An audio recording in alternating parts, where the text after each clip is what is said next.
Magandang araw po mga kapuring. Ako po muli si Ryan and welcome back po sa ating channel.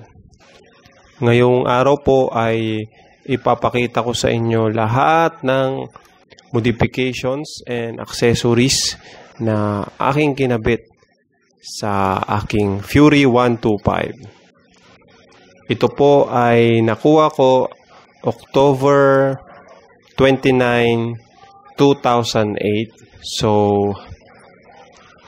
considered siya as classic. Kasi yung mga sumunod na model after po nito ay tinatawag nilang second generation, and yung mga bagong labas ngayon, ang tawag naman po nila ay new breed. Bale, marami na po akong binago dito from stock, which is originally naka-rimset siya, saka wala siyang clutch. So, umpisan na po natin sa mga Racing Boy accessories.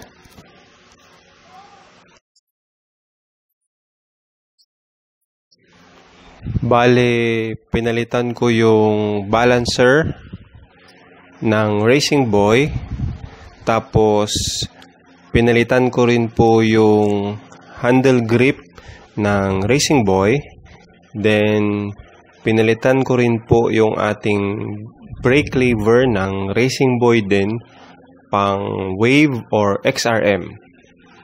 Then pinalitan ko din po yung cover ng ating brake fluid reservoir.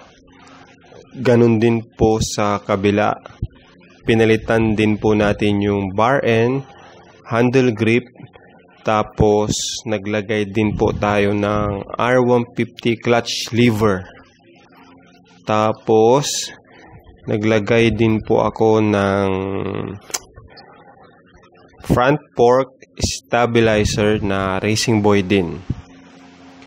Bali, pang Raider R150 po yung ginamit ko dito.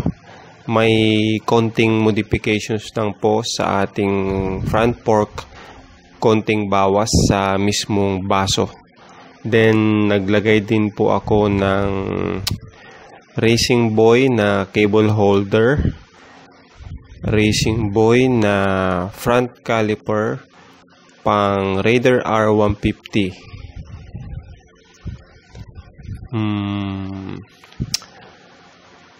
Pati po yung disc pad niyan Racing Boy din. Dati din po akong naka Racing Boy brake hose cable, kaya lang nasira na, kaya pinalitan ko na lang ng ordinary. Then naglagay din po ako ng Racing Boy full shifter na pang Raider R150 din po ito.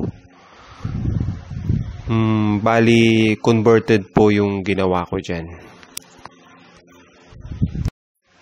Dati nga po palang kulay nito is black. Tapos, ginamitan ko lang ng liquid sosa para maging silver siya. Since ang gusto ko is black silver yung pinaka color ng aking motor. Meron din po pala ako ritong universal master pump na RCB rin po. Eksakto po siya sa ating full shifter. Then, meron din po tayong RCB rear caliper, pero pang front po yan ng Raider R150. Bali, kinonvert ko lang po sa aking rear disc brake kit. Of course, ganun din po dun sa left side ng ating motor. Naglagay din po pala ako ng muntik ko na makalimutan, ng chain tensioner roller na Racing Boy din. Pang Raider R150 din po to, yung 50mm ang size. Saktong-sakto po siya sa ating swing arm. Ito po yung binabanggit ko sa left side. Full shifter din po siya na Racing Boy din po ang ginamit ko dito. Tapos naglagay din po ako ng cable holder sa left side din. Dati po to sa speedometer cable ko, pero since naka-digital na ako, tinanggal ko po yung cable na. Then, ano pa nga ba?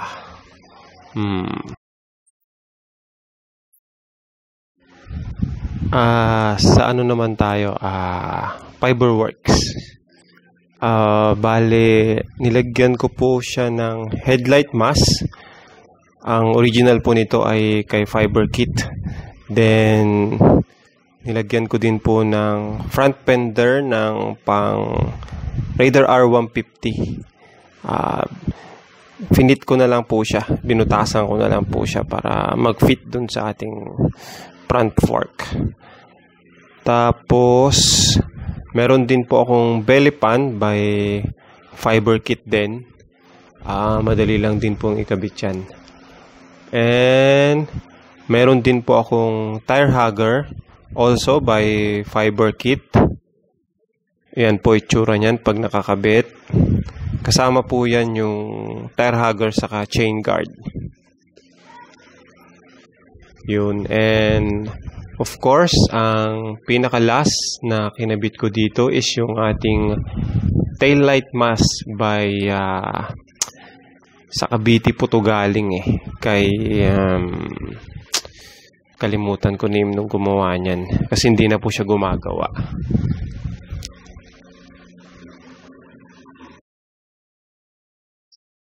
Next ay yung ating HRB replica bracket na pang Sniper 135MX. Kinonvert ko lang po yan. Bali, bracket lang po ginawa ko dyan para mag-fit sa ating motor. Ganyan po ang itsura niya pag nakakabit. Na-explain ko po yan dun sa isa kong video sa aking channel. Also, nagkabit din po tayo ng Raider R150 canister. Kasama po yung elbow. And also, yung DBS stainless pipe na pang Fury.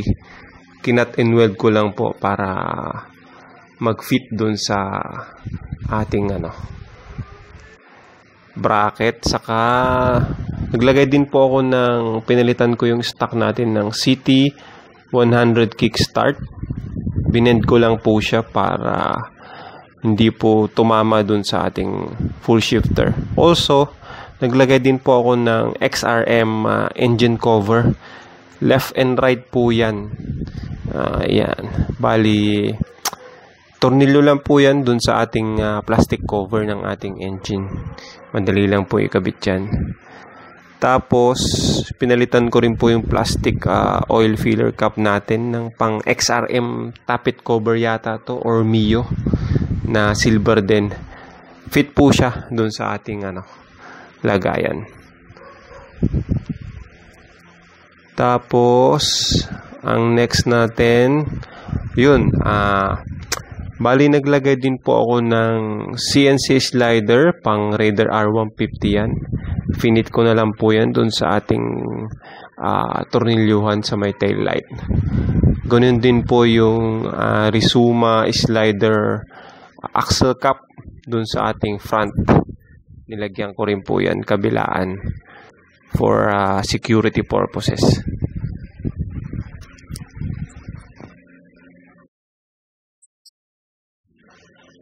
Pinalitan ko din po pala yung ating stock handlebar ng universal handlebar with stabilizer.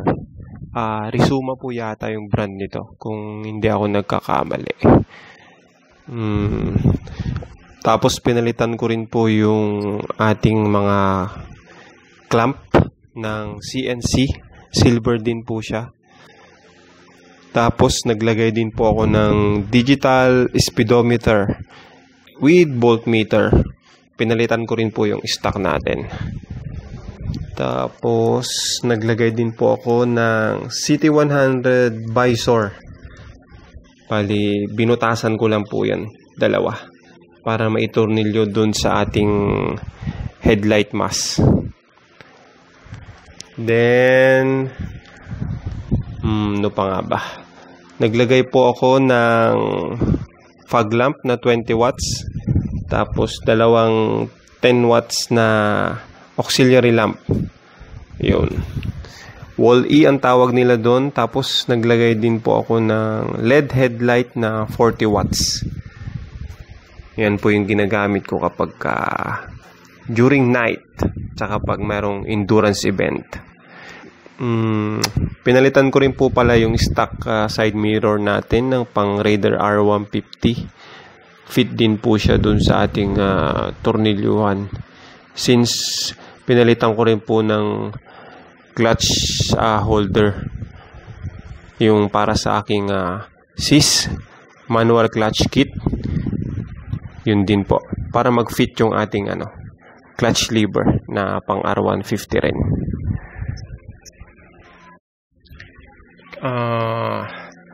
Kinonvert ko rin po pala yung Sniper 150 mags para sa ating Fury 125.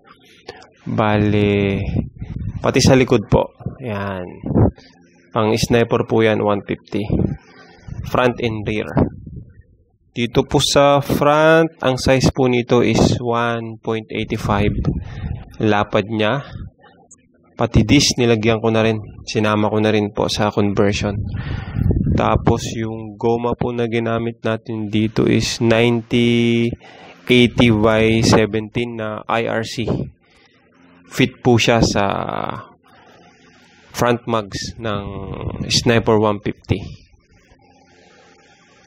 Yan po itsura niya pag nakakabit sa ating Fury. Tapos sa rear naman, ang size po nito o lapad nito is 3.0. So kinonvert ko rin po siya. Ang goma po na ginamit ko dito is 120/70/17. Yan po yung stock ng Sniper 150. Ayan po yung conversion na aking ginawa. Kasama yung rear disc din ng Sniper. Stock swing arm po ginamit ko dyan. Bali, nagdagdag lang po ako ng chain para magkasya sa ating swing arm.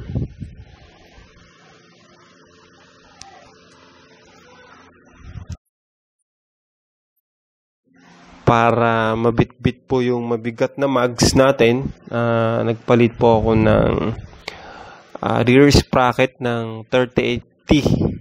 Bale, 428 na po yung ginamit ko dyan. Sa harap, 14T pa rin po ginamit ko. TSR brand po yan.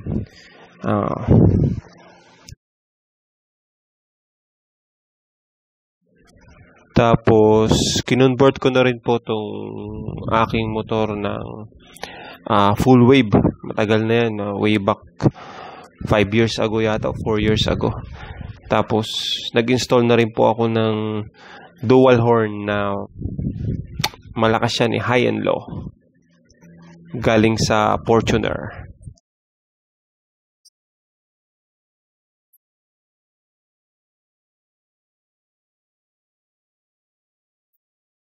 So, ayan po yung mga modifications and accessories na aking kinabit sa aking Fury 125.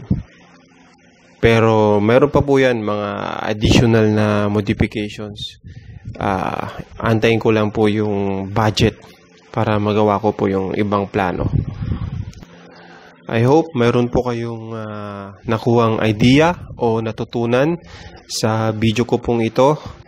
And maraming salamat po sa pag-like, pag-watch, and pag-subscribe. Thank you po for watching. Hanggang sa muli, ako po si Ryan.